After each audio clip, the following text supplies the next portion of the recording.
इतिहास आपको बहुत पसंद है, कम पसंद है, उससे फर्क क्या पड़ता है? भूगोल से जितने क्वेश्चन आने उतने ही आएंगे। आप साल भर भूगोल पढ़ो, चाहे 10 दिन पढ़ो, फर्क तो पड़ता नहीं। तो एक परीक्षार्थी के लिए क्या जरूरी है बेटा, ये थोड़ा आपको समझना है। परीक्षार्थी के लिए सबसे बड़ा जरूरत यह है कि आपको एकदम प्रोफेशनल बनना है।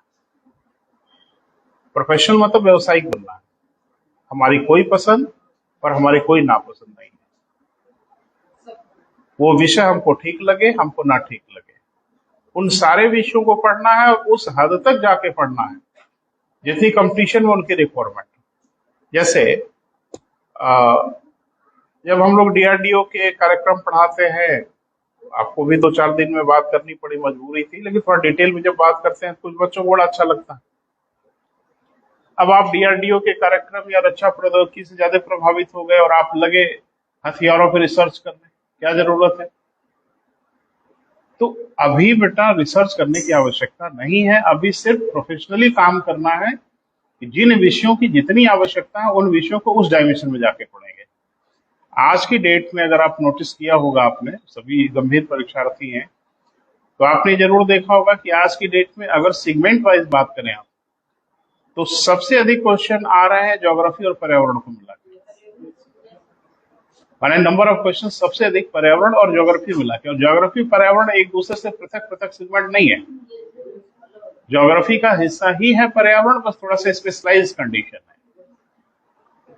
दूसरे नंबर पे अगर आप देखोगे तो क्वेश्चन सबसे अधिक पूछे जा रहे हैं समसामयिकी से, करंट से सबसे अधिक क्वेश्चन पूछे जा रहे हैं। तो भैया जी एक बात मुझे बताओ कि अगर आप इतिहास 3 महीना पढ़ते हो, संविधान 2 महीना 2.5 महीना पढ़ते हो, तो अगर सबसे अधिक क्वेश्चन समसामयिकी से आ रहा है तो उसे काहे नहीं पढ़ोगे, और उसे भी उतनी ही गंभीरता से पढ़ना। समसामयिकी का क्वेश्चन कम नंबर का रहता है परीक्षा में। अच्छा, इतिहास वाला ज्यादा नंबर का रहता है या भूगोल वाला? नहीं नहीं भैया, सब एक बराबर नंबर का रहता है। तो एकदम प्रोफेशनली बेटा अपनी पसंद नापसंद को रखो ताक पर, कि मुझे क्या पसंद है, मुझे क्या नहीं पसंद है, उसको करो किनारे। अब जो जितना ज्यादा क्वेश्चन पूछ रहे हैं वो हमें उतना ज्यादा पसंद आना चाहिए, सीधी सी बात है। एक दुकानदार को देखे हो ना, दुकानदार तो जो शोरूम पे बैठा होता है या किसी दुकान के काउंटर पे बैठा होता है, उसको कोई ग्राहक पसंद और नापसंद नहीं आता। बस उसको ये पता चल जाए कि ग्राहक अगर तगड़ा है तो देखने उखने में चाहे जैसा है, अरे वो पैर वैर छू ले आपका, अरे साहब आइए आइए, ठंडा गर्म इकट्ठे झोंक देगा मुंह में आपके, है ना, ठंडा पी लीजिए, गर्म पी लीजिए। किसी बड़े शोरूम में आप जाइए ना, बस वो जान जाए कि तगड़े क्लाइंट हैं ये, फिर देखिए आपकी आवभगत ऐसे होगी कि पूछो मत, आप खुद ही आश्चर्यचकित हो जाओगे। तो कंपटीशन बिल्कुल ऐसा ही है। जिन विषयों की हमें ज्यादा जरूरत है उन विषयों पे ज्यादा फोकस करना है, जिन पे कम जरूरत है उस पर कम फोकस करना है। व्यवहारिक क्या समस्या है बेटा, वो थोड़ा समझ लो। व्यवहारिक समस्या यह है, भाई मैं भी विद्यार्थी रहा हूं आपके जैसे बेटा, आपको तो कोई पढ़ा रहा है, हम लोगों को कोई पढ़ाया भी नहीं, क्योंकि हम लोग के जमाने में तो कोचिंग भी नहीं थी। तो व्यवहारिक समस्या ये थी बेटा, मुझे ऐसा हुआ और ऐसा महसूस हुआ 15-20 सालों में कि जीएस के हर विषय पर जितने सेगमेंट है एक बराबर आपका अधिकार नहीं हो सकता, वो किसी भी बच्चे का नहीं होता। यानी जीएस के जितने सेगमेंट हैं सब आपका एक बराबर मजबूत नहीं हो सकता। तो इसका तरीका क्या होता है? इसका तरीका यह है कि कम से कम 2-3 सेगमेंट पे आप बहुत ताकतवर रहिए, बाकी सेगमेंट पे औसत रहिए, एवरेज रहिए। आपको जो जो पसंद आए उसके हिसाब से फैसला कर लो। जैसे मैंने ये देखा है कि संविधान कुछ बच्चों को बहुत अच्छा लगता है, तो अमूमन संविधान मजबूत रहता है ना, लगता है लोगों को मजबूत है, लेकिन वो परीक्षा में जाके पता चलता है, कह रहे हैं जिसको मजबूत समझ रहे थे वो मजबूत नहीं था। भूगोल मुझे लगता है बहुत ढेर सारे बच्चों को कम पसंद आता है, ये मेरा अपना अनुमान है, पता नहीं मैं उल्टा भी हो सकता है। कारण यह है कि अगर एक बेहतरीन टीचर नहीं है भूगोल को पढ़ाने वाला तो उसको नीरस बना देगा, भूगोल को नीरस कर देगा, और भूगोल अगर नीरस हो गया तो फिर ऐसे ही पहाड़ पर्वत जंगल और ये सब है तो और नाक में दम हो जाता है, नींद उद आने लगती है। तो भूगोल दुखती रह गए हर इंस्टीट्यूट की। इतिहास अच्छा बुरा हर इंस्टीट्यूट पढ़ाता है, टीचर है ही है इतिहास के, और टीचरों में सबसे अधिक टीचर इतिहास के ही हैं, उसी के टीचर बहुत हैं। अब यह है कि कौन कितना इतिहास पढ़ाता नहीं पढ़ाता वो अलग बात है, लेकिन हिस्ट्री के हम तो कोचिंग के डायरेक्टर हैं ना बेटा, तो मुझे लगता है रोज ही 4 टीचर आते हैं, 4 टीचर आते हैं तो 3 उसमें इतिहास वाले ही रहते हैं, मुझे इतिहास पढ़ाना। तो कहने का मेरे सिर्फ ये अभिप्राय है बेटा कि हमेशा अपने से बात करना चाहिए, बहुत जरूरी है।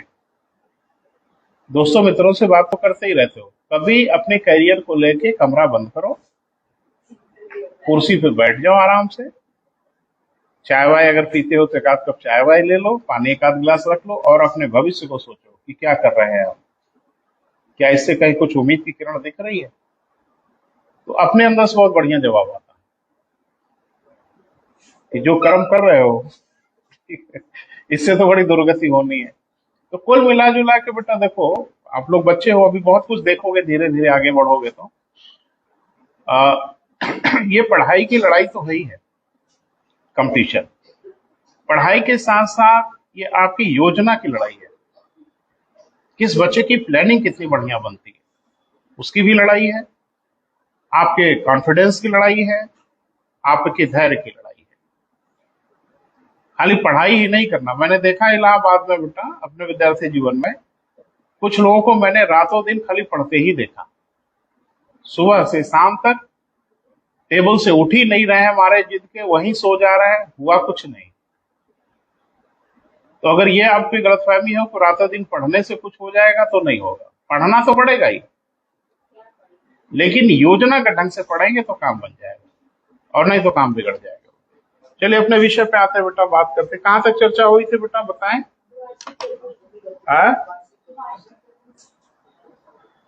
कुछ देशांतर अक्षांश रेखा भी शायद बात हो रही है, कुछ महत्वपूर्ण देशांतर रेखा है बेटा जिसपे आपसे बात करनी है। हाँ हाँ, टाइम का मैंने एक क्वेश्चन शायद दिया था आपको, वेरी गुड।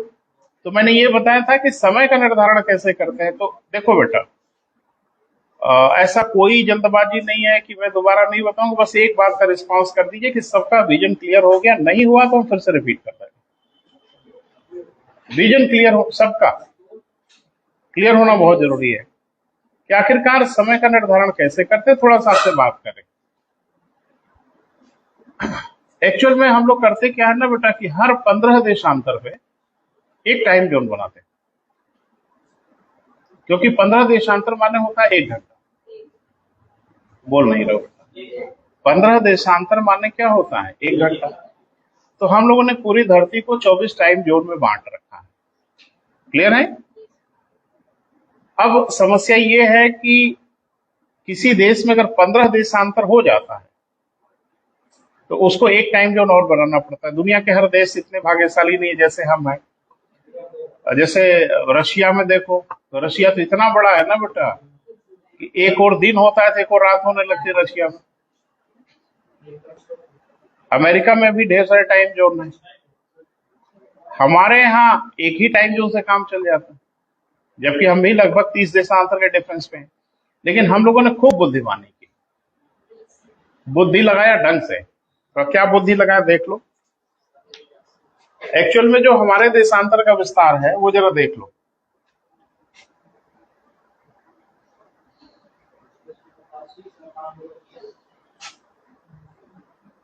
हमको भी याद है, वेरी गुड। हाँ, बच्चों को याद होना ही चाहिए, हमें भी याद है। तो अगर आप गौर से देखो तो ये लगभग 30 तो नहीं है, लेकिन लगभग 30 देशांतर का डिफरेंस है। क्योंकि ये 68 है ना बेटा, तो वो अगर 98 रहता तो लगभग 30 देशांतर का अंतर हो जाता, लेकिन वो 98 कहाँ है, वो 97 ही है। अब वो जो 15 देशांतर पे एक टाइम जोन अगर बनता है तो उस समस्या से बचने के लिए हम लोगों ने एक उपाय निकाल लिया। हम लोगों ने अगर मान लो 70 उत्तर पे मान लिए होते, मान लो 70 पे हम लोग भारत की मानक समय रेखा मान लिए होते, तो 70 में 15 जोड़ोगे तो 85 आ जाएगा, 85 भारत से ही जाएगी। अगर आप 80 मान लिए होते, मान लीजिए 80 देशांतर, 80 पूर्वी देशांतर को हम भारत की मानक समय रेखा मान लेते, तो उसमें भी 15 जोड़ते तो 95 वो भी भारत में आ जाता। तो हम लोगों ने बुद्धि ये लगाया कुछ ऐसा करें कि ना इधर से 15 आए ना उधर से 15 आए। क्योंकि अगर 15 आ जाता कहीं देशांतर का डिफरेंस तो एक टाइम जोन हमको और बनाना पड़ता, क्योंकि एक घंटे के डिफरेंस पे एक टाइम जोन आपको हर हाल में बनाना होगा। क्लियर है बेटा? तो हम लोगों ने कह दिया है कि यहां अब जोड़ो 15 और घटाओ 15। अगर 15 जोड़ोगे 97 के आगे निकल जाएंगे, 15 घटाओगे तो इसके आगे चले जाएंगे, तो बच गई जान हम लोग, है ना भैया जी? और कोई जादू नहीं था 82.5 में। ढेर सारे लोगों के दिमाग में वहम है कि जैसे इंच टेप से नापे होंगे, एकदम आधा कहाँ आता है। ना ना ना ना ना, ये सब नहीं किया हम लोगों ने। किया ये कि ऐसी रेखा को मान लें जहां से +15 और -15 भारत में तो नहीं दिखे। क्लियर है बेटा? इसलिए हमने अब यहां से 15 अगर जोड़ोगे तो हम लोग निकल जाएंगे आगे, और 15 घटाओगे तो हमारा काम तो निकल गया। और विश्व बिरादरी का जो मानक है उस मानक का हमने पालन भी किया कि हर 15 देशांतर पे आपको एक टाइम जोन बनाना पड़ेगा, जो आपने मानक समय रेखा माना होगा। अब रशिया किसको मान ले कि 15 ना आए? अमेरिका भी किसी को नहीं मान सकता जो 15 ना आए, तो उनकी तो मजबूरी है, लेकिन हम तो बच निकले बेटा। क्लियर है? आगे बढ़िए। तो समय के निर्धारण का बहुत सिंपल सा फॉर्मूला है। जीरो क्यों है बेटा? जीरो देशांतर, जीरो देशांतर सिर्फ इसलिए है उससे गिनती होती है, और कुछ मतलब नहीं है उससे, उसका कोई मतलब नहीं है। ब्रिटेन में सूर्योदय होता, हमारे यहां नहीं होता, हर जगह होता है। तो मैंने क्या बोला था? जीरो के मील का पत्थर का कोई मतलब नहीं है।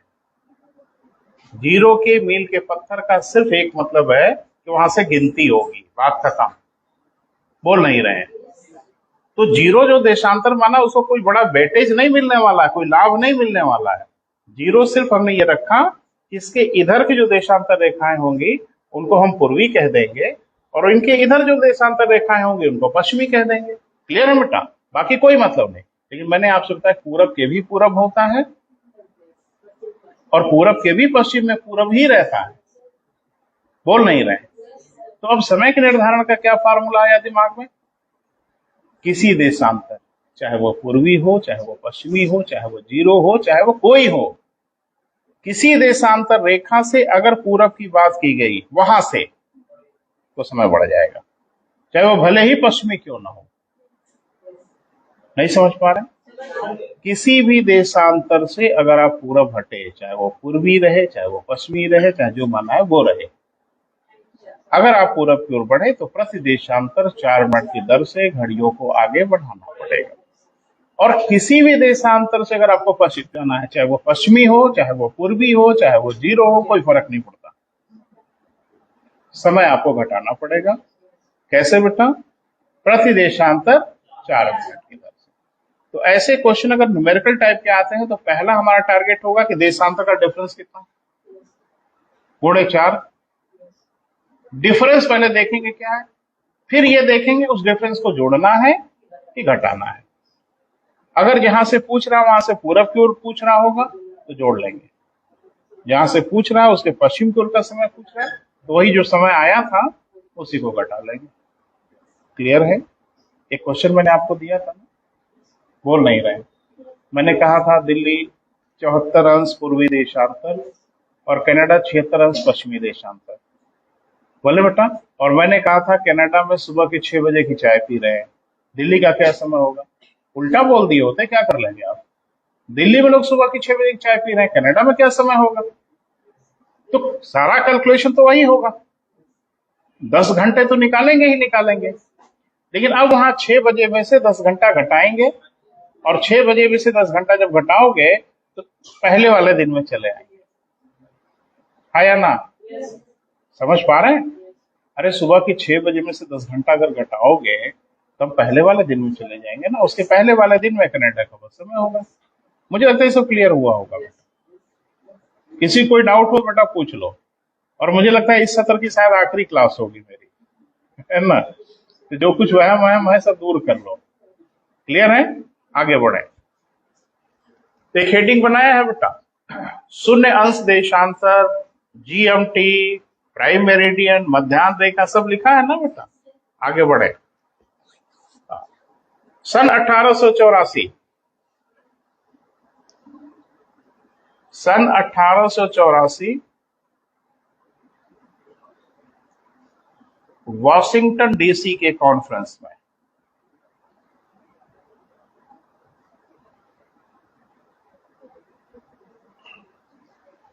वॉशिंगटन डीसी के कॉन्फ्रेंस में ब्रिटेन की राजकीय वेधशाला, ब्रिटेन की राजकीय क्या बेटा, वेधशाला।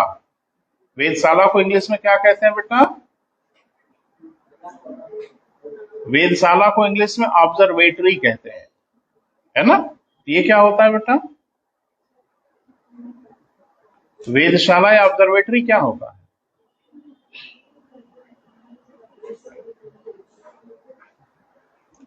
शब्द लिखोगे खाली, अगर खाली शब्द लिखने से ही अगर मन भर जाए तो हम शब्द लिखवा देते हैं। जब शब्द का मतलब ही ना, तो रट लोगे क्या? वेधशाला तो रट ही लोगे, माहिर हो इसमें।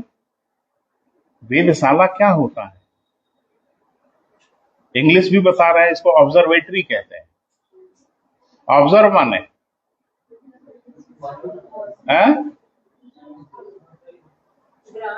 अरे निगरानी रखना, किसी पे देख रखना। कहते हैं ना कि अंडर ऑब्जर्वेशन है, तो ऑब्जर्व माने क्या? किसी की निगरानी करना, किसी को देखना, किसी को निगाह बनाए रखना। तो ऑब्जर्वेटरी हर देश के पास होते हैं। तो ऑब्जर्वेटरी में टेलीस्कोप वगैरह लगा के हम अंतरिक्ष पे नजर रखते हैं, ब्रह्मांड पे नजर रखते हैं, नक्षत्रों तारों आदि का अध्ययन कर रहे होते हैं वैज्ञानिक आधार पे। हर देश में ऑब्जर्वेटरी है, हमारे यहाँ भी है।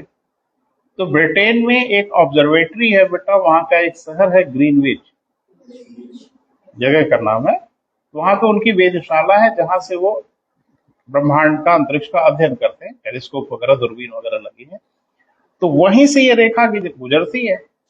लेकिन एक बात ध्यान रखना, ये बिंदु नहीं है, यह रेखा है। क्लियर है? तो खाली ग्रीनविच से थोड़ी गुजरती है। अरे उसके रास्ते में ग्रीनविच पड़ जाता है, वो पॉइंट थोड़े खाली ग्रीनविच में है। तो ग्रीनविच से काहे गुजरती है भैया? अगर आप बात करो तो ग्रीनविच अगर गुजर, ये रेखा है सपोज करो, दिख रहा है बेटा कि सामने टांग दे। तो अगर ये ग्रीनविच रेखा है तो रेखा होती है ना बेटा, ये कोई यही रेखा है बेटा, जीरो। ये कोई बिंदु थोड़ा ही है। तो ग्रीनविच से गुजर रही है, शायद स्पेन से भी गुजर रही है, अफ्रीका के ढेर सारे देशों से गुजर रही है। तो ग्रीनविच में सुर्खाब का पर थोड़ा ही लगा है, या ब्रिटेन में सुर्खाब का पर थोड़ी लगा है। आपके यहाँ सूर्योदय हो रहा होगा तो क्या यहाँ नहीं हो रहा होगा? जो समय यहाँ होगा वही समय यहाँ होगा। हाँ, एक बात ध्यान रखना, किसी देशांतर के उत्तर से दक्षिण की ओर अगर आप जाते हैं, चाहे जितनी दूर, तो समय का अंतर नहीं आएगा। लेकिन अगर देशांतर के पूरब और पश्चिम जरा भी हुए तो समय का डिफरेंस आ जाएगा। चलो समझाते हैं आपको।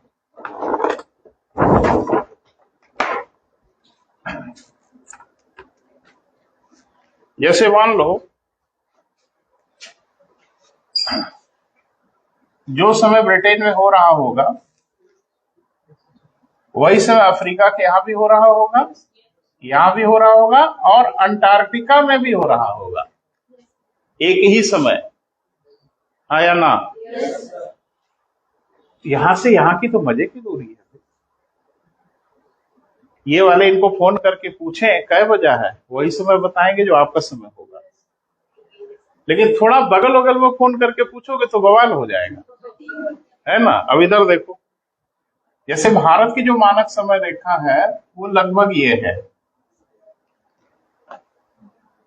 तो जो समय भारत में हो रहा है वही टाइम सूर्य की वही स्थिति चीन में भी हो रहा है, वही समय रशिया में भी हो रहा है। जैसा समय इस समय हम लोग क्या है, ऐसा ही समय रशिया के कुछ इलाकों में होगा, चीन में भी होगा, क्योंकि इस रेखा पर समय एक होगा, देश चाहे जो भी हो।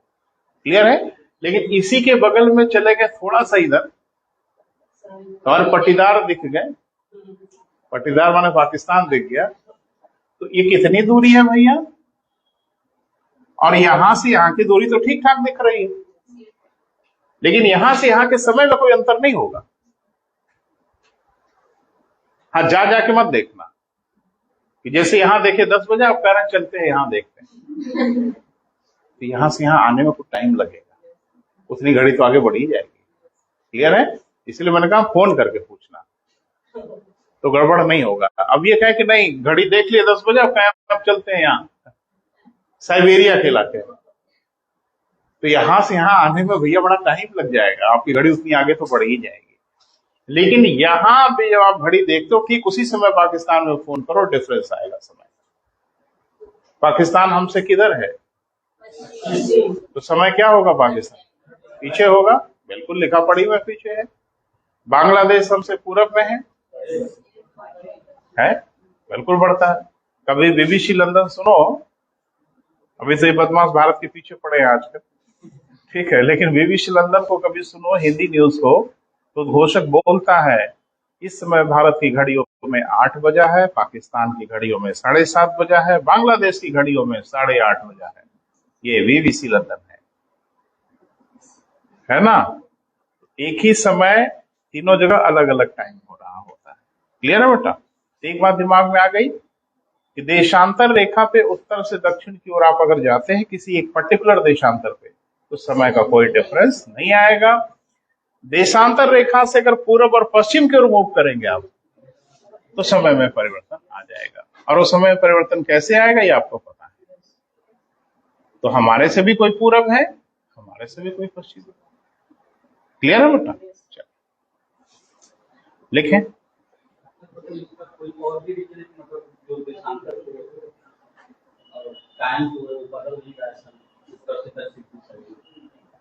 हाँ,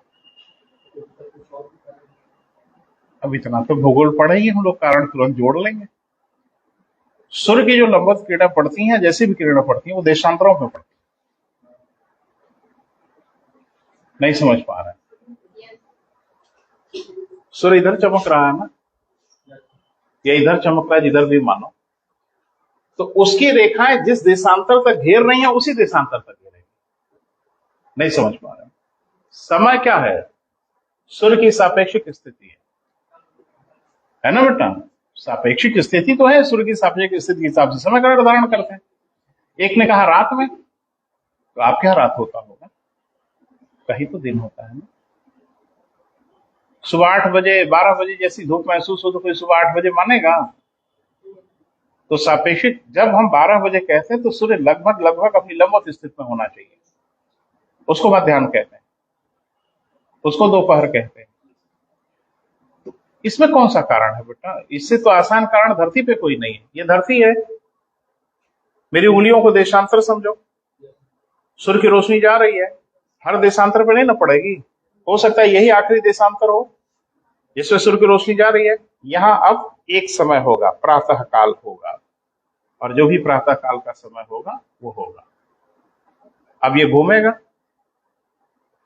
इधर घूमे उधर घूमे जिधर घूमे, अब घूमेगा तो अब दूसरे का नंबर आएगा, आप उससे 4 मिनट आगे पीछे हो जाओगे, आपका समय आगे पीछे हो जाएगा। एक्चुअल में सूर्य की किरणों को अक्षांश रेखाएं नहीं काटती, देशांतर रेखाएं काटती। समझ रहे, देशांतर ऐसे है, तो ये ना काट रही है सूर्य की किरणों को, अक्षांश थोड़ी काट रही है, पैरेलल हो जाएंगे अक्षांश के, तो देशांतर को 90 डिग्री पे काट रही होती है, तो जाहिर सी बात देशांतर के हिसाब से समय बदलता है। इसलिए एक देशांतर जो पूरा होगा ना, वो एक साथ काटेगा, ऊपर से लेके नीचे तक, अलग अलग समय में देशांतर नहीं काटता। तो थोड़ा सोच के तो ऐसे ही महसूस किया जा सकता था। चले आगे बढ़े बेटा। सन 1884 वॉशिंगटन डीसी के कॉन्फ्रेंस में ब्रिटेन के राजकीय वेधशाला से गुजरने वाली देशांतर रेखा को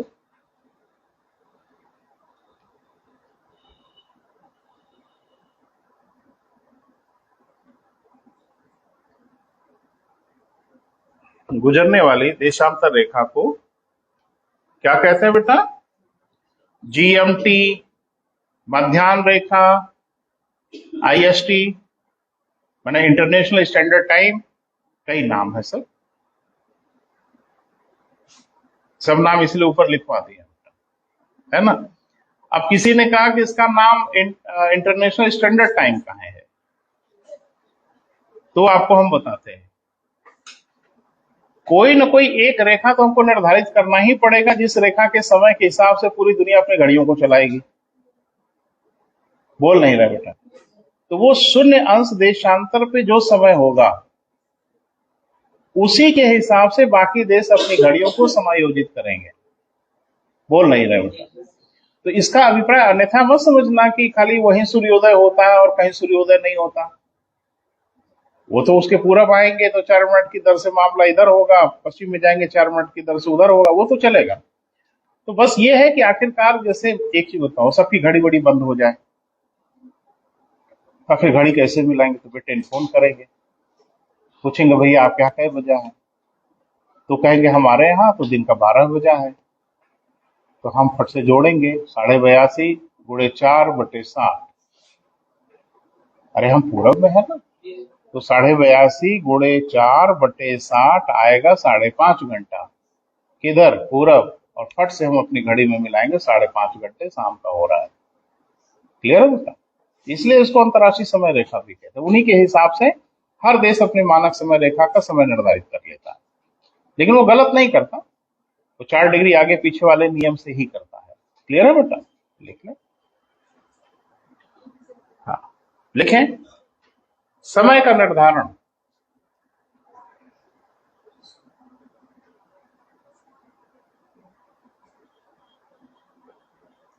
यहीं से किया जाता है, जिसका मतलब अन्यथा समझ लेते हैं बच्चे।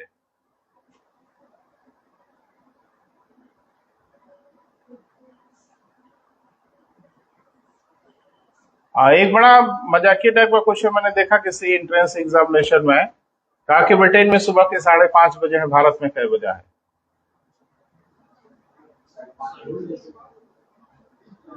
गड़बड़ी जानते हो क्या किए? अक्सर 5:30 जोड़ते थे, तो 12 बजा था तो 5:30 बजा देते, तो 5:30 बजा दिया।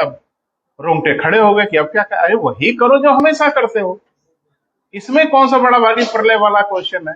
लेकिन ये रटंत विद्या वाले जो है ना, कभी कभी कुछ ज्यादा ही रटने वाले होते हैं। तो यहाँ कॉमन सेंस का प्रयोग तो है ही, एक वो कुछ भी समय बोलेंगे 5:30 जोड़ेंगे, बात खत्म। 12 बजा तो 5:30 बोलेंगे, 5 बजा तो 5:30 जोड़ेंगे, 11 बजा तो 5:30 जोड़ेंगे, दिक्कत किस बात की? क्लियर है बेटा? आगे बढ़े। एक बात, इस रेखा का कोई महत्व नहीं है। इस रेखा का बस एक महत्व है कि इस रेखा के पूरब की देशांतर रेखाओं के साथ पूर्वी, पश्चिम की ओर देशांतर रेखाओं के साथ पश्चिमी। इसका महत्व सिर्फ देशांतर रेखाओं को गिनने के लिए है। क्लियर है बेटा? लिख डालो। लेकिन शून्य देशांतर के, शून्य अंश देशांतर के पूर्व की ओर की देशांतर रेखाएं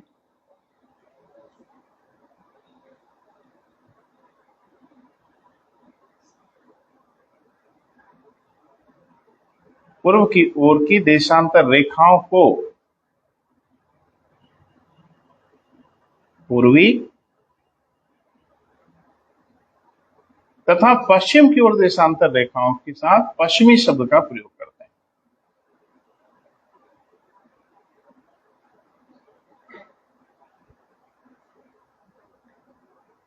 पश्चिम की देशांतर रेखाओं के साथ क्या बेटा?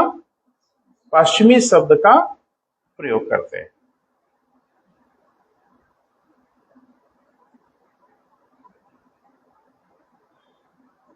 शून्य अंश देशांतर रेखा का प्रमुख उद्देश्य,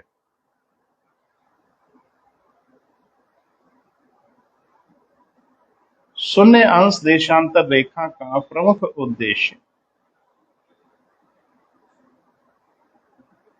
देशांतर रेखाओं की गणना में सहयोग करना है।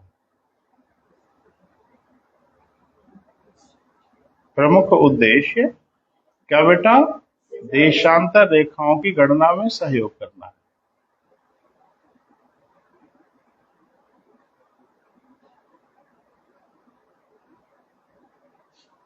ठीक है।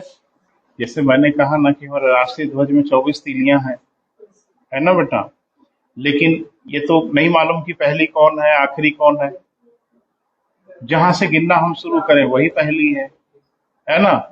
लेकिन किसी ने कह दिया कि अगर जीरो से पहली हम करते चले जाए तो गिनना ही नहीं पड़ेगा।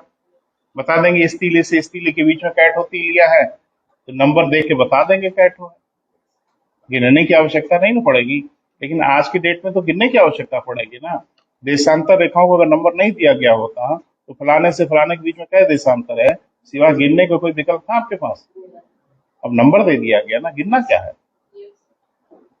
जैसे मैंने इतना सुंदर उदाहरण आपको बताया था कि मील का पत्थर पे नंबर क्यों दिया जाता है। पत्थर गिनने की जरूरत नहीं है, जहां नजर पड़ेगी वहीं पता चल जाएगा क्या किलोमीटर आए। हाँ, नंबर नहीं होता तो एक एक पत्थर गिनना पड़ता, कितने माइल स्टोन बीच में गए तो उतना किलोमीटर, बस यही उद्देश्य है बेटा। तो जीरो तो कहीं ना कहीं आना ही था। लेकिन मैंने आपको क्लियर किया था जीरो नहीं तनाव था, तनाव 180। क्योंकि सबसे पहले हम लोगों ने जीरो नहीं मील का पत्थर गाड़ा, पहले 180 वाला गाड़ा। किसको कहाँ गाड़ दे, क्योंकि 180 जब क्लियर हो जाएगा तो जीरो कई मिनट लगेगा। जब 100 के मील का पत्थर गाड़ दोगे तो जीरो तो मिल ही जाएगा ना, घटाते घटाते। बोल नहीं रहे हैं। तो मामला फंसा कहाँ बेटा, जाके 180 पर। अब फंसा क्या वो समझ लें। और एक बात हमेशा ध्यान रखना, मैंने आपसे बोला था कि हर देशांतर रेखा एक बराबर लंबाई की होती है और सीधी होती है, एक को छोड़कर। एक देशांतर रेखा न एक बराबर लंबाई की है सबकी जैसी, न वो सीधी है। 180 अभी लिखवाएंगे बेटा, ठीक है, उसी का नंबर है। वो सीधी भी नहीं है, और टेढ़ी है तो डेफिनेटली उसकी खींचने पे लंबाई बढ़ी जाएगी, तो उसकी लंबाई भी ज्यादा है। ऐसा क्यों किया गया? ऐसा इसलिए किया गया बेटा कि अगर हम ऐसा नहीं करते तो एक तो दुनिया की घड़ियों को चलाने में समस्या हो जाती, व्यवहारिक समस्या हो जाती। दूसरा कि हम समय तिथि वगैरह का निर्धारण कैसे करेंगे। भाई दुनिया में आप देखते हो कि एक ही समय दो दो तीन तीन तारीखें होती हैं सेम टाइम में। दो तो एकदम गारंटेड रहती हैं, कभी कभी तीन भी हो जाती हैं। क्लियर है? मान लें न्यूयॉर्क में कोई बैठक होनी है, संयुक्त राष्ट्र संघ की वार्षिक अधिवेशन। बोल नहीं रहे हो आप? एक क्वेश्चन याद आ रहा है मुझे, है ना। संयुक्त राष्ट्र संघ की सदस्यता कैसे दी जाती है?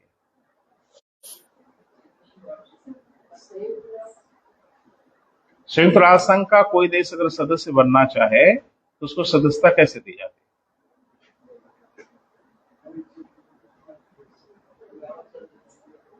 अच्छा, ये नहीं पूछेगा, इतिहास पूछेगा खाली, और भूगोल पूछेगा, है ना। हमसे बात करो ना बेटा। हाँ, गलत सही की परवाह मत करो, ऐसे याद आ गया तो मैंने पूछ दिया। बोलो, संयुक्त राष्ट्र संघ की सदस्यता अगर किसी को लेनी है तो उसकी क्या प्रक्रिया? ये मजाक वाला प्रश्न है, तबीयत खराब कर देगा अगर पूछेगा तो।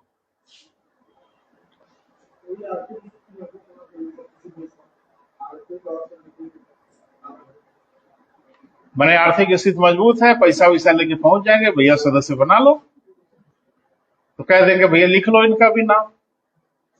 अब बचपने जैसा बात ना करें बेटा, छोटे बच्चों जैसा व्यवहार ना करें। संयुक्त राष्ट्र संघ की सदस्यता कैसे दी जाती है, संयुक्त राष्ट्र संघ की सदस्यता कैसे खत्म की जाती है, फोकस कर लीजिएगा, क्योंकि मुझे अगर पता है तो एग्जामिनर को भी पता है, यही शहीद होंगे आप। और आपसे ये थोड़ी पूछने वाला कि संयुक्त राष्ट्र संघ के क्या ठो सदस्य हैं, इतने छोटे छोटे बच्चे याद करके बैठे हैं। या आपसे पूछेंगे संयुक्त राष्ट्र संघ का मुख्यालय कहाँ है ना, जो याद करके बैठे हैं। कहाँ याद किए हो आप? कहीं नहीं पूछेगा आपसे। नहीं, जान नहीं छोड़ेंगे, बताना तो पड़ेगा। संयुक्त राष्ट्र संघ की सदस्यता कैसे ली जाती है?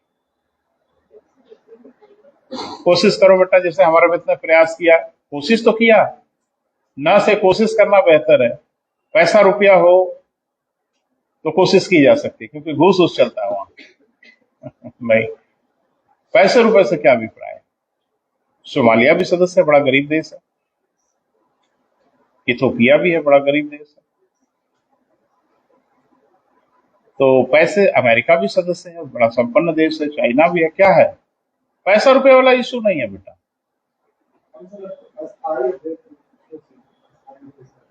नहीं, हम ये अच्छा क्वेश्चन फिर से सुनो। मैं ये पूछ रहा हूँ कि संयुक्त राष्ट्र संघ का कोई देश सदस्य बनता है? भारत है ना? बहुत देश है। कोई एक देश अगर सदस्य बनना चाहे तो उसके लिए क्या जरूरत है? अभी जानते हो मैं क्यों पूछ रहा हूं? समाचार आपने नहीं देखा? अभी एक तो बदमाश यहां से भागा साधु जिसका नाम था नित्यानंद। याद आ रहा है? याद आ जाएगा, घर तक याद आ जाएगा जाते जाते। तो नित्यानंद के ऊपर कुछ अभियोग लगाया गया, वो साधु संत थे तो भाग गया और वो एक देश बना लिया जिसका नाम रखा उसने कैलासा। और अभी संयुक्त राष्ट्र संघ में उसके प्रतिनिधि गए, उन्होंने कहा कि हमको दे दीजिए सदस्यता। बड़ा बवाल मचा था टेलीविजन पे रातों दिन। एक महिला थी, अजीब तरह के वेशभूषा धारण किए, वो आधुनिक और भारत की संस्कृति का हाइब्रिड टाइप की दिख रही थी। हाइब्रिड, तो उस टाइप की महिला तो संयुक्त राष्ट्र संघ की बैठक में भाग ली। उन्होंने कहा कि हम एक देश के प्रतिनिधि हैं और मैं अपने देश के संयुक्त राष्ट्र संघ में राजदूत हूं, मेरे देश को मान्यता दी जाए। तो देश नहीं, वो सब नहीं पूछेगा, कैलासा फैलासा पागलपन वाला काम नहीं पूछेगा, लेकिन ये तो पूछ लेगा कि सदस्यता कैसे ली जाती। कोई भी आदमी जाके कहे कि हम एक अलग देश हैं, हमको एक सदस्य बना दीजिए। देखो, हम जबरदस्ती नहीं कर रहे, अगर जानने का इरादा है तो मैं बताऊंगा, और लग रहा है अगर बकवास है सर नहीं पूछेगा तो हम छोड़ देते हैं। अगर आपकी इच्छा होगी तो हम बताएंगे, नहीं कोई जबरदस्ती वाला मामला नहीं है। ध्यान से सुनो, कोई देश संयुक्त राष्ट्र संघ का सदस्य अगर बनेगा तो उसकी शुरुआत होगी सुरक्षा परिषद से। उसको आवेदन देना होगा सिक्योरिटी काउंसिल में। सुरक्षा परिषद में कितने सदस्य होते हैं? 15 होते हैं। अभी तो नहीं पूछे आपसे, ठीक है, घबरा काहे जाते हो भाई? हम कहें 2 और 2 कितना होता है? आपने कहा 4, मैंने कहा कितना? 5। अरे कॉन्फिडेंस काहे लूज करते हो भाई? वो मेरा तरीका है। 5। अब हम कुछ नया पूछ रहे हैं। 5 अस्थायी होते हैं, 10 अस्थायी होते हैं। जो अस्थायी सदस्य होते हैं, क्या उनके भी निर्वाचन का कोई नियम है क्या? अरे वो हम नहीं पूछ रहे हैं। एक ही महाद्वीप से 200 आ जाएंगे या इनका कुछ निर्धारण किया गया है क्या? ये सब ना आपको जानना है।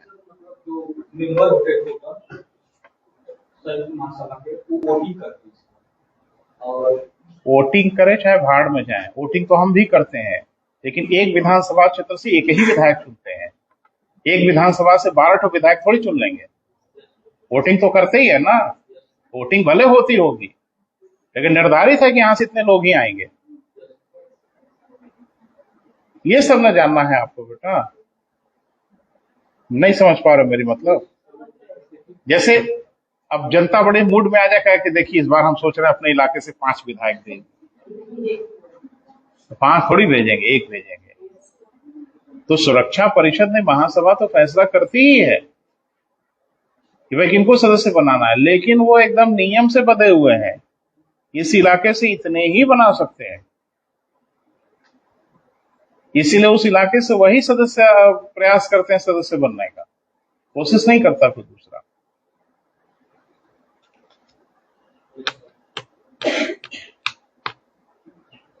याद तो मुझे भी नहीं आ रहा। अब ये कोई जरूरी थोड़ी कि हर चीज मुझे हमेशा याद ही रहे। सुन लो, याद है। अरे हमको भूलने की जगह नहीं है भैया, हम भूल जाएंगे तो आप लोग पता नहीं क्या कर दो, है ना। आप भूल जाओ तो सब चलता है। टीचर अगर बाई द वे भूल गए तो ताली बजा बजा के हंसोगे, क्योंकि टीचर तो मशीन है, सुपर कंप्यूटर है ना। चलो नहीं, 5 सदस्य होंगे एशिया और अफ्रीका से। अस्थायी सदस्यों में से 5 सदस्य होंगे कहां से बेटा? एशिया और अफ्रीका से मिला के 5 सदस्य होंगे। 2 सदस्य होंगे लैटिन अमेरिका से, ठीक है। 3 सदस्य होंगे यूरोप से। फिक्स है।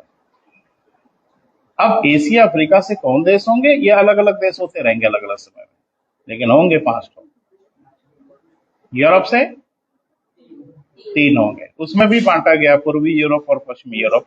वो सब छोड़ो, बवाल हो जाएगा। लेकिन यूरोप से कितना बेटा? तीन। लैटिन अमेरिका माने दो। अरे 10 ही ना बेटा, तो 5 इधर हो गए, 3 उधर हो गए, तो बचे दो। लैटिन अमेरिका माने क्या?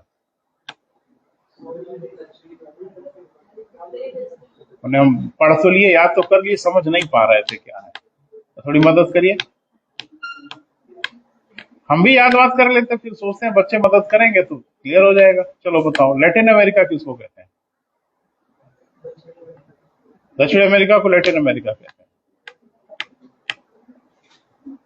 दक्षिण अमेरिका को लैटिन अमेरिका बिल्कुल कहते हैं, लेकिन खाली दक्षिणी अमेरिका को लैटिन अमेरिका नहीं कहते।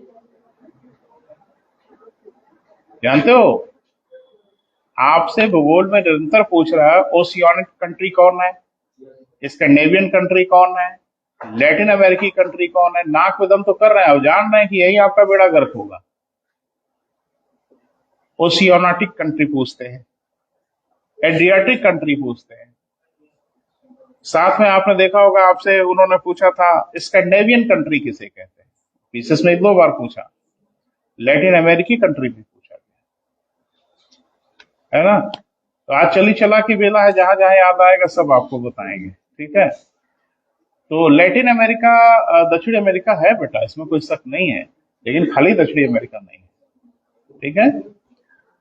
अगर आप बात करोगे तो अब ये तो एक्चुअल में नेचुरल मैप है, प्राकृतिक ये पॉलिटिकल नहीं है। तो नेचुरल में देश की सीमा वहां नहीं दिखाई जाती, पहाड़ पर्वत ही दिखाए जाते हैं। जब आप इसको पॉलिटिकल मैप लोगे तो उसमें देश दिखेंगे, उनकी सीमाएं दिखेंगी, तो ये नेचुरल है। तो अभी अगर आपको आइडिया होगा तो थोड़ा समझ में आएगा। यहाँ एक देश है नीचे की ओर जिसका नाम है मैक्सिको। अमेरिका है, ऊपर की ओर कनाडा है। ये यहां से लेके ये पूरा लैटिन अमेरिका, यानी मैक्सिको, मध्य अमेरिका और पूरा दक्षिणी अमेरिका। क्लियर है बेटा? बड़ा आश्चर्यचकित हो रहा है भाई।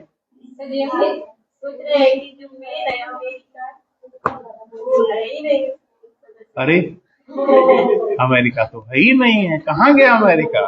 चलो ढूंढते हैं अमेरिका को।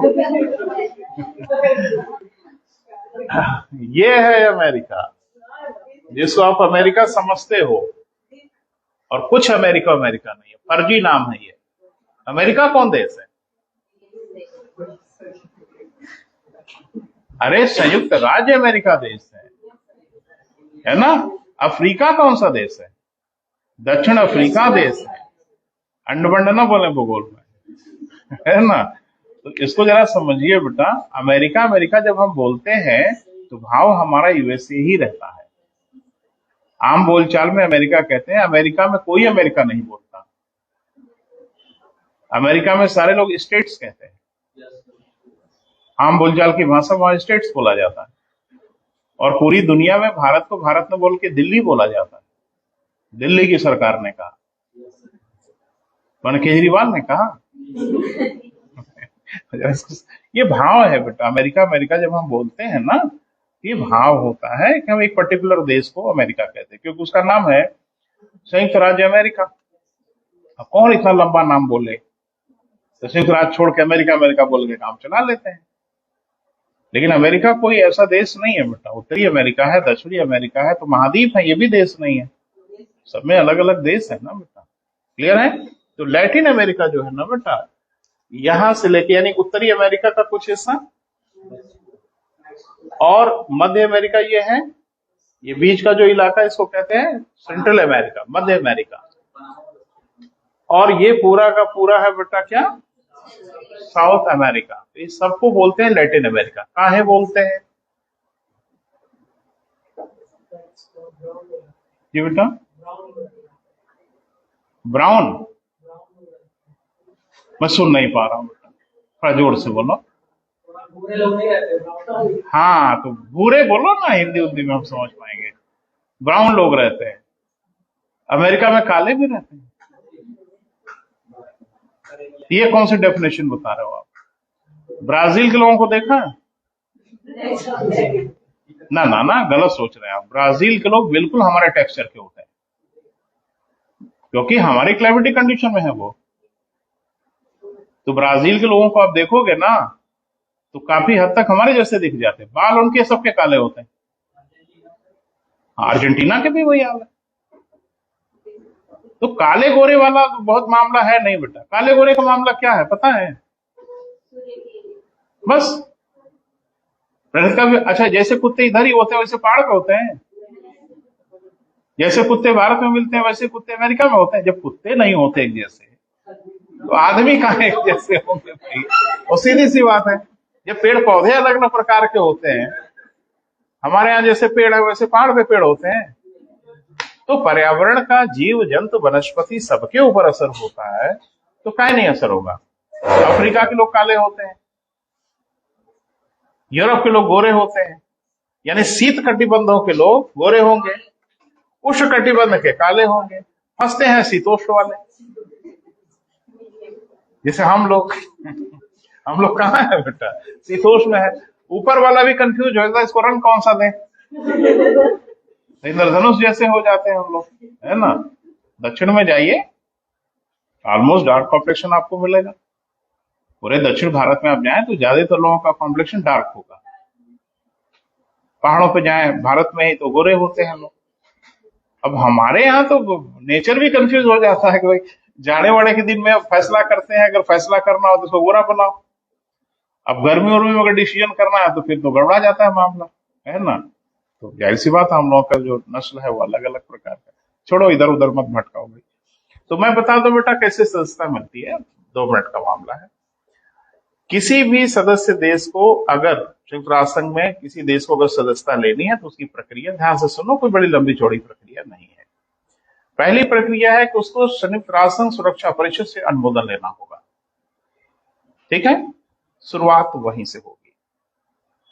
अनुमोदन कैसे होगा? वो नियम भी, कम से कम सुरक्षा परिषद के 9 सदस्य देशों की अनुमति होनी चाहिए। 15 में से 9 की अनुमति होनी चाहिए। उसमें अस्थायी सदस्य हो ना हो इससे कोई फर्क नहीं पड़ता। पता नहीं सुन रहे हो कि नहीं। किसी भी देश को संयुक्त राष्ट्र संघ में सदस्यता प्राप्त करने के लिए शर्त यह है कि उसको सुरक्षा परिषद से अनुमति लेनी होगी। सुरक्षा परिषद ऐसी अनुमति कम से कम 9 सदस्यों के माध्यम से देगी। उस 9 में अस्थायी सदस्य हो ना हो ये कोई बाध्यता नहीं है, लेकिन एक बाध्यता है कि 5 अस्थायी सदस्य में से कोई भी एक वीटो ना किया हो, यानी इसका विरोध न किया हो। मतदान न करें चलेगा, लेकिन अगर वो वीटो कर दिए तो फिर आप घर जाओ, क्योंकि you don't have any other option. आपके पास अब कोई विकल्प नहीं है। घेर लेगा अच्छा विकल्प बना के ना बेटा, तबीयत हरी हो जाएगी। और मुझे क्वेश्चन अगर बनाना हो ना तो पढ़वैया लोगों को ठीक कर दे। हम तो क्वेश्चन ही बनाएंगे कि संयुक्त राष्ट्र संघ की सदस्यता लेने के लिए सुरक्षा परिषद के 9 सदस्यों की अनुमति आवश्यक होती है। सही विकल्प का चयन करिए। तो जो आप पढ़ के गए वो तो प्रश्न में यही आ गया कि 5 अस्थायी राष्ट्रों की अनुमति आवश्यक है। ऐसे ऐसे विकल्प बना देंगे ना बेटा तो ठीक ठाक तबियत हो जाएगी, है ना। और बनाएंगे ही आज के कंपटीशन। तो ध्यान से सुनो, 9 सदस्यों की अनुमति होनी चाहिए, जिसमें 5 अस्थायी हो ना हो कोई फर्क नहीं पड़ता। लेकिन फर्क ये जरूर पड़ेगा कि जो वीटो पावर होल्डर है उन्होंने अपने वीटो शक्ति का प्रयोग न कर दिया हो। अगर वो वीटो शक्ति का प्रयोग कर देंगे तो संस्था आपकी उसी क्षण खत्म क्या, आगे ही मत बढ़े, आप घर जाए। लेकिन एक बात कि अगर 9 सदस्यों अनुमति दे दिया तो इसका भी अभिप्राय यह नहीं है कि आप सदस्य हो जाएंगे। वो तो पहला चरण आपने पार किया। अब वो प्रस्ताव संयुक्त राष्ट्र संघ महासभा के सामने लाया जाएगा। यदि महासभा 2/3 बहुमत से प्रस्ताव पारित कर दे, अपने संपूर्ण सदस्यों के 2/3 बहुमत से प्रस्ताव पारित करे, तो उस देश को संयुक्त राष्ट्र संघ का सदस्य बना दिया जाए। काहे नहीं पढ़ा आपने? खाली बस याद किए थे कि इसका मुख्यालय यहाँ है, उसका मुख्यालय ढमाका है, और इसमें 10 सदस्य होते हैं अस्थाई और 5 अस्थाई। सर जी, दिक्कत ये नहीं है कि पढ़ना, मतलब वो कोई टॉपिक कहीं से भी मिल जाता है। इसके बारे में पूरा डिटेल मतलब बुक्स जो है वो मेरे पास है। अब मेरे पास इसलिए है कि हम 30-40 साल से खोज रहे हैं। तो जो जैसे आप किसी किताब में देखोगे तो सब कुछ आपको एक जगह मिलेगा नहीं, कहीं कुछ मिलेगा, कहीं कुछ मिलेगा। तो हमारी क्या भूमिका है? हमारी यही भूमिका है कि अपनी जिंदगी भर जो पाया है, जो असेंबल किया है, जो जुटाया है, वो हम आपको दें ना, कि हमें किताब आके पढ़ा दें। खगोल विज्ञान जो मैंने आपको पढ़ाया किसी एक किताब में नहीं मिलेगा, किसी एक सिंगल बुक में आपको नहीं मिलेगा। तो हम किताब पढ़ाने थोड़ी आए। लेकिन हाँ, हम क्रिएटर भी नहीं है, हम निर्माता भी नहीं है, हम क्रिएट नहीं कर सकते। हम इंटरप्रिटेट कर सकते हैं, जो चीजें बताई गई हैं उनको हम आप तक पहुंचा सकते हैं, भाषा कुछ भी हो। तो टीचर का यही डिफरेंस होता है, और क्या टीचर है? इतिहास पढ़ाने वाला टीचर इतिहास लिखा है, कि भूगोल पढ़ाने वाला टीचर भूगोल लिखा है, या संविधान पढ़ाने वाला टीचर संविधान सभा का सदस्य था? नहीं नहीं भैया, बस हमारा काम इतना है कि वह चीजें जो चारों तरफ बिखरी हुई हैं, छितराई हुई हैं, उनको हम एक जगह जुटा के आपको दे दें, है ना? तो बिल्कुल शंकराचार्य संघ, अब तो वही प्रोग्राम बना रहे थे कि जिस दिन खत्म होगा उस दिन हम शंकराचार्य संघ पे बात कर लेंगे। अगर हम बात कर लेंगे तो मैं यहाँ पे इंतजार करूंगा आपका, किसी कंपटीशन में, किसी प्रतियोगी परीक्षा में शंकराचार्य संघ से कुछ भी पूछा जाए और आपका गलत हो जाए, ऐसा होगा नहीं। लेकिन अब समस्या ये है बेटा कि उस तबीयत से जाके पढ़ना पड़ेगा, चीजों को उस तबीयत से, उस एंगल से सोचना पड़ेगा। एग्जामिनर क्या सोचेगा? हम, मैं आपको बताऊं, मेरे विद्यार्थी जीवन में क्वेश्चन पूछा गया था, अब बता रहे हैं आपसे, याद है मुझे, कंपटीशन का नाम नहीं बोलेंगे। तो उसमें क्वेश्चन क्वेश्चन देख के मैं दहशत में आ गया। पूछा ये था कि अब तो मान लो क्वेश्चन आ जाता है मार्केट में तो बच्चे याद बात कर लेते हैं, लेकिन पहली पहली बार जब क्वेश्चन आता है तो तबाही मचाता है। तो क्वेश्चन ये पूछा था उसने, एसएससी की परीक्षा में पूछा था, किसी बड़े परीक्षा में नहीं पूछा था।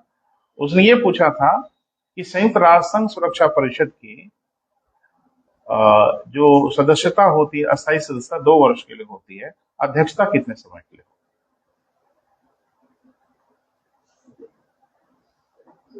ये 30 साल पहले का क्वेश्चन जो पूछा गया था, आज क्यों ना पूछे आपसे? 30 क्या और ज्यादा ही हो गया होगा। मेरे विद्यार्थी जीवन में प्रश्न पूछा गया था, आज ना पूछा जाए? आज तो और एडवांस पूछा जाना चाहिए। क्वेश्चन क्या पूछा था मैं बता रहा हूं, कि संयुक्त राष्ट्र सुरक्षा परिषद की अस्थायी सदस्यता मात्र 2 वर्ष के लिए होती, जो आप याद करके गए थे। तो उसको तो वहीं फिनिश कर दिया कि बेटा याद करके गए तो प्रश्न में ही दे दिए। अब ये बताओ कि संयुक्त राष्ट्र संघ सुरक्षा परिषद की जो अध्यक्षता होती है वो कितने दिन के लिए होती है और कैसे होती है?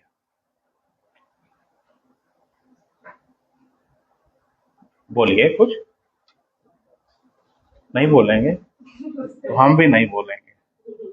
चलिए पहले इसको पूरा करो, पहले पूरा करो, बोलेंगे बोलेंगे। तब तक आपका चिंतन मनन होना चाहिए। चूक गए ना आप बेटा, चूक गए ना, एग्जामिनर के नजरिए से नहीं देख पाए आप। हमारा नजरिया क्या क्या मायने रखता है? हम किस दृष्टिकोण से पढ़ते हैं, ये किस खेत की मूली है भाई, हम किस खेत की मूली है, हमारे नजरिए से क्या फर्क पड़ता है? वो किस नजरिए से देख रहे हैं, उस नजरिए से पढ़ना पड़ेगा आपको। और अगर आप उसको नहीं पढ़ते तो आप हारेंगे, तय जानिए, क्या जितना पढ़िए, किसी की नजर से ही नहीं गुजरा। विकल्प दें? हाँ, विकल्प में कंफर्टेबल रहते हैं तो बुद्धि उद्धि भी लग जाती है। दे रहे हैं विकल्प। संयुक्त राष्ट्र संघ सुरक्षा परिषद की अध्यक्षता कितने दिनों के लिए होती है, पहले इस पे बात करते हैं, फिर हम बताएंगे अध्यक्ष कैसे होते हैं। प्रश्न क्या है? संयुक्त राष्ट्र संघ सुरक्षा परिषद, वहां भी अध्यक्ष होते हैं, जैसे महासभा में अध्यक्षता होती है ना, तो सुरक्षा परिषद में भी अध्यक्ष होते हैं। तो कितने दिन के लिए होते हैं? विकल्प दे रहे हैं।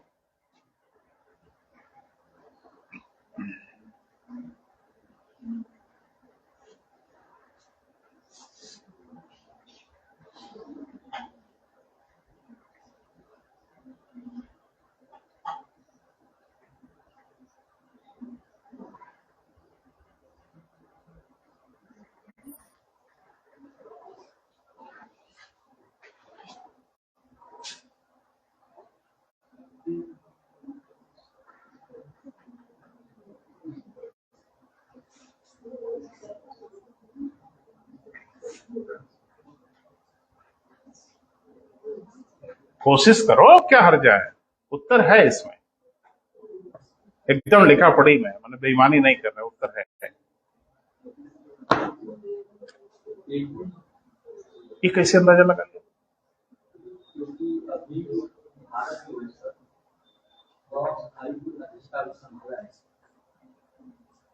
ये आपको कैसे मालूम चला कि एक ही महीने रहेगा? एक साल। Very good. तो हमारे मित्र का कहना है कि अध्यक्षता 1 वर्ष के लिए होती है, संयुक्त राष्ट्र सुरक्षा परिषद की अध्यक्षता 1 वर्ष के लिए होती है। हमें काहे देख रहे हो, हमको मत पढ़ो। हमारे मित्र ने बताया, अब सही बताया गलत बताया वो तो हम वेरीफाई करेंगे, लेकिन मुझे लग रहा है कि पहुंच रहे हैं मंजिल तक। क्योंकि देखो, ऐसे भी क्वेश्चन बताया जाता है, जैसे किसी क्वेश्चन का आंसर आपको नहीं याद है तो आसपास जो घटनाएं होती हैं, जो हो रही हैं, उससे भी जोड़ घटा के आपको उत्तर बताना चाहिए। क्लियर है बेटा? जैसे आपको अगर याद नहीं आ रहा है कि लोकसभा के सदस्यों का कार्यकाल कितना होता है, तो व्यवहार में तो देखिए 5-5 साल पे चुनाव होता है। ये व्यवहारिक मामला, अगर पढ़ा नहीं है तो व्यवहारिक मामला है। तो मुझे लगता है आप इनके साथ होंगे, सहमत होंगे। आधे तो हम नहीं झंझट बोल लेंगे भैया, हम अभी कुछ बोलेंगे नहीं। कोई और बोलो। अभी हम वेरीफाई नहीं कर रहे हैं कि इनका उत्तर सही है कि गलत है। यही होगा 3 वर्ष। हाँ, क्योंकि 3 साल का इधर उधर दिखता नहीं, थोड़ा टेढ़ा मेढ़ा दिख रहा है तो यही लग रहा है। तो कभी कभी ऐसे भी उत्तर बड़े सही हो जाते हैं, जो हर जगह कहीं दिखते उखते है नहीं, और विकल्प अगर दिख रहा है तो अमूमन उल्टा पुल्टा ही चुनो। 1 माह के लिए होते हैं। संयुक्त राष्ट्र संघ सुरक्षा परिषद की अध्यक्षता मात्र 1 माह के लिए होती है। गूगल कर लेना ना, काहे परेशान हो, जाके ढूंढ लेना। क्लियर है? और एक बात ध्यान से सुनो, संयुक्त राष्ट्र संघ सुरक्षा परिषद की अध्यक्षों का चुनाव नहीं होता। इंग्लिश के अल्फाबेट के हिसाब से जिसका नाम डिक्शनरी में पहले आएगा वो पहले अध्यक्ष होगा, लेकिन सिर्फ 1 महीने के लिए।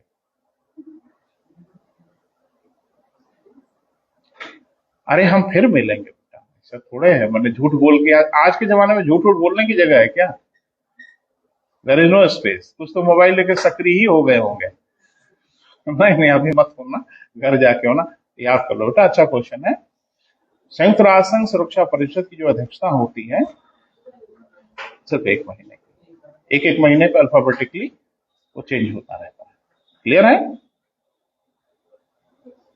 नहीं गुजरा है तो नोट कर लो, काम आ जाएगा परीक्षा में। और मैं आपको बताऊं, पूरी ईमानदारी से बता रहा हूं कि आज से 40 साल पहले एसएससी की परीक्षा में मुझसे पूछा गया। आज क्यों ना पूछा जाए आपसे? आज तो सुने बच्चे बड़े एडवांस हो गए, पढ़ने लिखने में बड़े तेज तर्रार हो गए। क्लियर है? चलिए अब किसी दिन बात करेंगे। आगे बढ़ो बेटा, कहां तक पहुंच गए हम लोग? हाँ हाँ,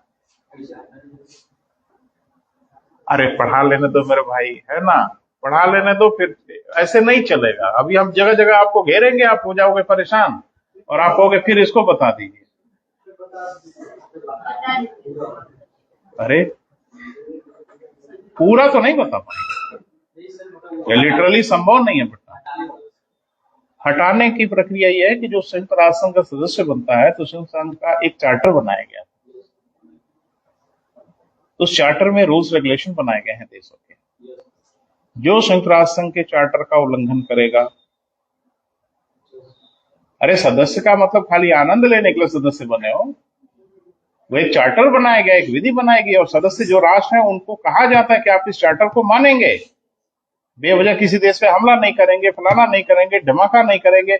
उस चार्टर में जितने प्रावधान बनाए गए उन सारे प्रावधानों को मानना पड़ेगा। दूसरा, हर देश को संयुक्त राष्ट्र संघ को अंशदान देना होता है जो निर्धारित है, और कोई देश लगातार 3 वर्ष या उससे अधिक अपना अंशदान न दे रहा हो तो धमकी एक है, पैसा वैसा देते रहना। और अगर ठीक है पाकिस्तान आजकल थोड़ा फटेहाल है तो कह सकता नहीं है फुटकर, ठीक है तो चलेगा, लेकिन 3 साल तक अगर आप ऐसा करेंगे तो फिर आपको नहीं, निकालना ही अंतिम विकल्प नहीं है। पहला विकल्प वो प्रयोग करते हैं सस्पेंड करने का, यानी सदस्यता से निलंबित करते हैं, और फिर सदस्यता से अंतिम रूप से भी डिबार कर सकते हैं, निकाला जाता है। अभी रूस को लेकर बड़ा बवाल कर रहे हैं। शुक्र मनाइए कि रूस अस्थायी सदस्य है। है ना। वो जब ऐसा प्रस्ताव आएगा खुद ही वीटो कर देगा। लेकिन जरा सोच लो कि अगर वो अस्थायी सदस्य न रहा होता तो महासभा से निकाल दिए होते, यूएनओ से निकाल दिए, निकाल थोड़ी पाएंगे, वही निकाल देगा किसी। चलो छोड़ो, आगे बढ़ो बेटा। हाँ नहीं तो ऐसे भी नहीं, ना कर रहा हो तो ऐसे नहीं निकल जाएगा, फिर वो प्रस्ताव महासभा में आएगा हटाने का, उसको हटाने का, फिर वो 2/3 बहुमत से पारित होना होगा। टमाटर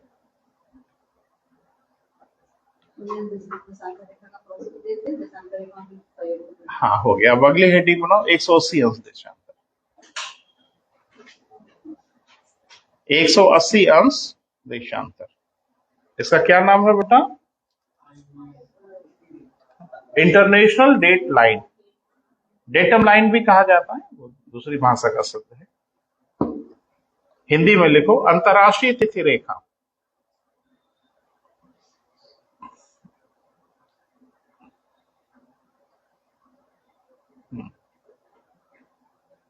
लिखें 180 अंश देशांतर को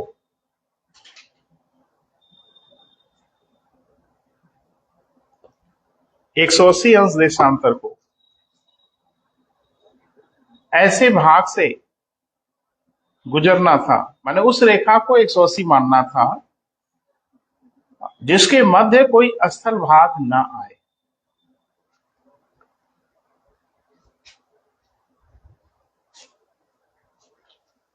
चलो सौभाग्य से मैप भी है सामने तो देख लेते हैं। जिसके मध्य में कोई स्थल भाग न आए, क्योंकि लिख लिया बेटा, इसके मध्य कोई स्थल भाग न आए क्योंकि इस रेखा को पार करते हैं, इस रेखा को पार करते ही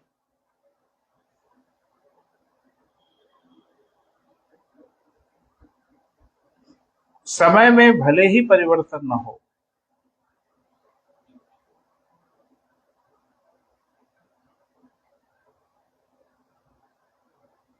परंतु तिथियों में परिवर्तन हो जाता है।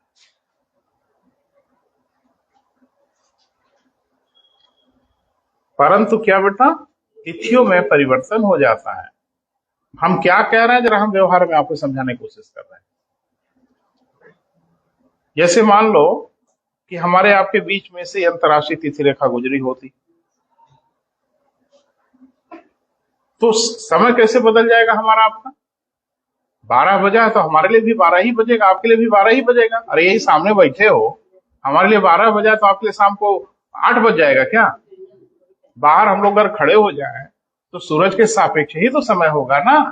अगर मेरी घड़ी में 12 बजा है तो आपके यहाँ बहुत होगा 12:02 होगा, जो डिफरेंस होगा। बोल नहीं रहो बेटा, लेकिन टाइम का डिफरेंस तो नहीं होगा। हमारे और आपके बीच में टाइम का क्या डिफरेंस है? जो समय मेरे यहाँ है वही समय तो आपके यहाँ भी है ना।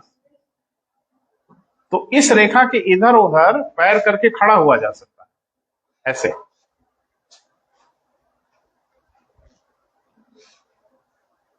आप 2 दिन में खड़े हैं, समय तो एक है लेकिन दिन 2 है। तो जैसे हम इनसे पूछें कै बजा है तो ये बताएंगे कि सर 11:30 बजने वाला है। कोई झंझट नहीं होगा। लेकिन अगर दिन पूछा तो मारामारी हो जाएगी। हम बोलेंगे शुक्रवार, ये कहेंगे शनिवार है सर। इस रेखा के इधर उधर अगर आप बात करें तो समय में तो वही चेंज होगा जो देशांतरों के अंतर पे होता है, लेकिन रेखा पे तो समय नहीं न बदलेगा। रेखा के इधर और रेखा के इधर समय में कोई परिवर्तन नहीं है, लेकिन डेट में परिवर्तन है।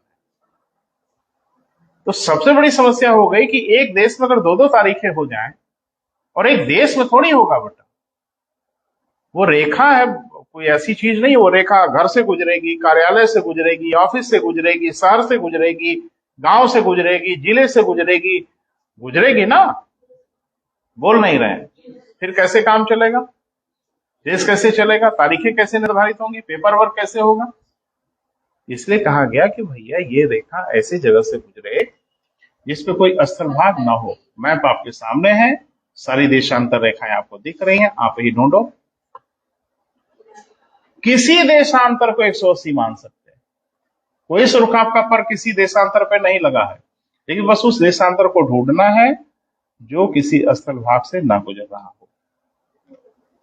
इधर देखो, यही सही लग रहा है। अरे फंस गया मामला, आगे ग्रीनलैंड आ गया। तो ग्रीनलैंड तबाह कर दीजिए, आप खत्म कर दिए ग्रीनलैंड को। तो ग्रीनलैंड हाथ जोड़ लिया। एक तो ऐसे ही फर्जी नाम अपना रखे हैं, सफेद नाम रखे ग्रीनलैंड। हाँ, फर्जी नाम है जाल में फंसाने के लिए लोगों के, कि नाम रखेंगे ग्रीनलैंड तो लोग यहाँ रहने वहने आ जाएंगे। तो कौन सा ग्रीनलैंड है भैया, तो व्हाइट लैंड है, सही बात करें तो। तो कह रहा ऐसे ही हम अपनी झेल रहे हैं, कहाँ इधर रेखा उखा गुजार रहे हो भैया, तो हट गए। कहां से निकलोगे बोलो?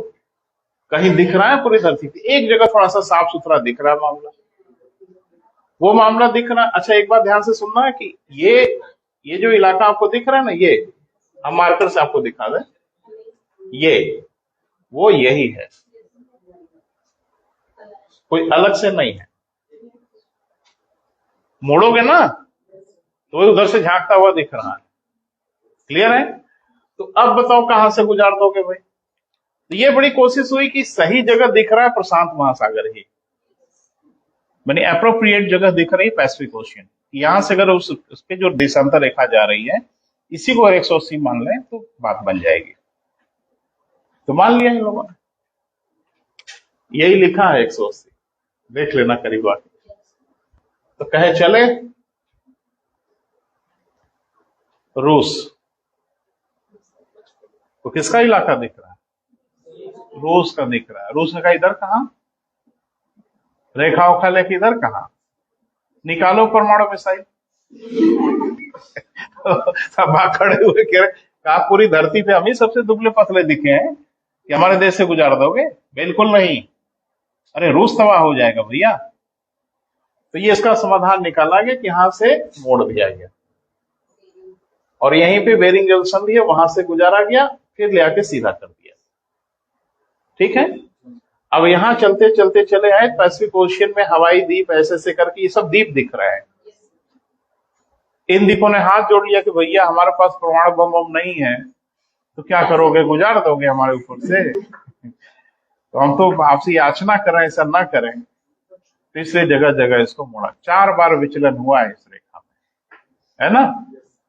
रेखा टेढ़ी कैसे हो सकती है, देशांतर रेखा टेढ़ी कैसी हो सकती है? तो मनुष्यों की दादागिरी है, अपनी जरूरत को सिद्ध करने में उसको टेढ़ा मेढ़ा भी कर लिया।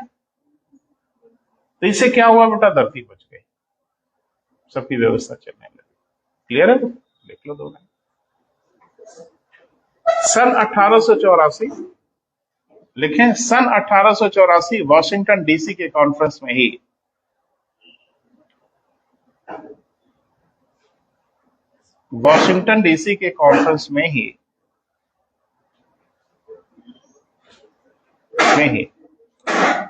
प्रशांत महासागर के ऊपर से गुजरने वाली वो टूट फूट होती रहती बेटा, वो सब चलता रहता। अच्छा, जाते जाते नहीं, फिर आएंगे। प्रशांत महासागर के ऊपर से गुजरने वाली देशांतर रेखा को 0 अंश देशांतर माना गया।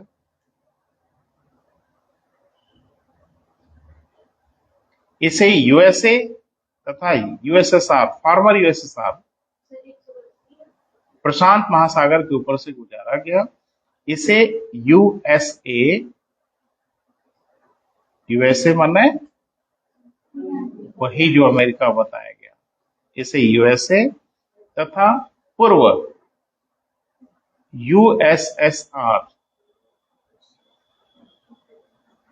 जिसको हम आजकल रूस के नाम से जानते हैं, यूनाइटेड सोशलिस्ट, है ना बेटा, रशिया के नाम से इसको जाना जाता था, सोवियत। तो अब ये समझ लो कि अमेरिका और रूस बहुत दूर दूर नहीं है बेटा, ये तो है ही है, यह भी है अमेरिका, ये अलास्का है, रूस ने उसको बेच दिया। ये रशिया का इलाका था, रशिया ने अमेरिका को बेच दिया था। अभी तो रशिया कह रहा है कि हम अब वो भी लेंगे, अभी जो लड़ाई चल रही है यूक्रेन वाली ना, कह रहा है कि अपना पैसा वैसा ले लो, हमारा इलाका दे दो। अभी उधर भी निशाना साध रहा है। बताइए, अलास्का बेच दिया, अमेरिका को दे दिया। तो अब ये यूएसए दो जगह है बेटा, एक तो ये है, मुख्य भूमि यही है, ये भी मुख्य ही है, उसका एक प्रांत है, प्रदेश है, जिसको हम लोग अलास्का कहते हैं। तो अलास्का और यूएसए तो, ये सॉरी, रशिया तो एकदम आसपास है। तो इसी के बीच में एक जलसंधि है बेटा, बेरिंग जलसंधि। उसी के बीच से इस रेखा को निकाल दिया गया कि स्थल से होकर ना टच करे। देखिए, फार्मर यूएसएसआर के मध्य बेरिंग जलसंधि से इसे गुजारा गया। बेरिंग जलसंधि से इसे क्या किया गया बेटा? गुजारा गया। आवश्यकता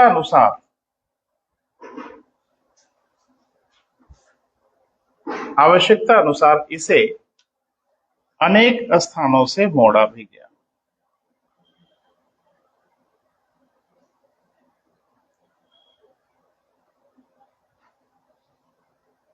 आवश्यकता अनुसार इसे अनेक स्थानों से क्या किया गया बेटा? मोड़ा भी गया। लेकिन इस रेखा में कुल 4 बार विचलन दिखता है। इस रेखा में कुल 4 बार विचलन, यानी अपने मूल रास्ते से भटकती है।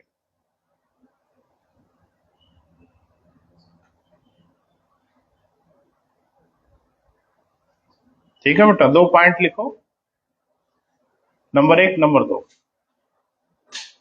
इस रेखा को पूर्व से पश्चिम की ओर पार करने पर 1 दिन बढ़ा लिए जाते हैं।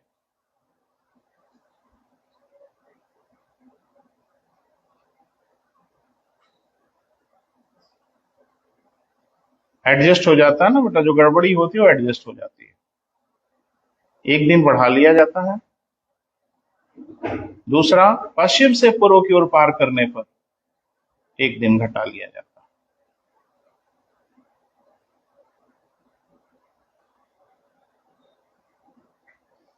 ठीक है बेटा।